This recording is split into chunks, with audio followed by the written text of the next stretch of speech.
Hei! Tervetuloa anestesiassa tehtävään magneettikuvaukseen. Tällä videolla kerromme, miten tutkimuspäivä etenee ja mitä asioita olisi hyvä tietää etukäteen, jotta päivä sujuisi mahdollisimman rauhallisesti. Tutkimukseen valmistautuminen alkaa jo kotona.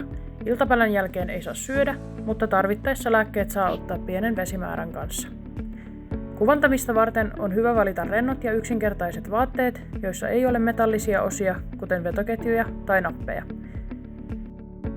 Saavuttehan sairaalaan hyvissä ajoin. Sitten voitte käydä ilmoittautumassa sihteerille. Ilmoittautumisen jälkeen teidät saatetaan huoneeseenne. Saatat meillä ollessasi törmätä jopa hauskaan sairaalaklovniin. Moikka! Mä oon teidän hoitaja tänään ja teillä olikin mobiiliapurissa ne tiedot täytettynä, mutta käydään vielä muutama juttu läpi. Kun esitiedot on käyty läpi ja kaikki on kunnossa, aletaan tehdä valmisteluja magneettikuvausta varten. Lapselle voidaan kanyylin laittoa ajatellen laittaa puuduttava EMLA-laastari.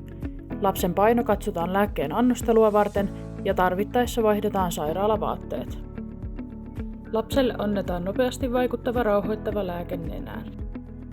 Kanyyli asetetaan sen varalle, että lääkettä halutaan annostella lisää kuvantamisen aikana.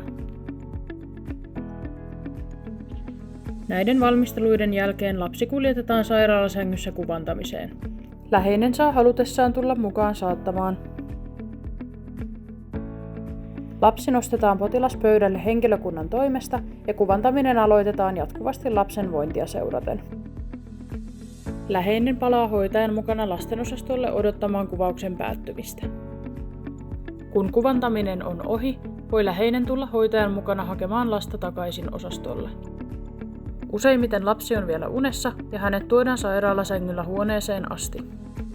Lapset heräävät omaan tahtiinsa ja heidän vointiaan seurataan osastolla tarkkaan kuvantamisen jälkeen.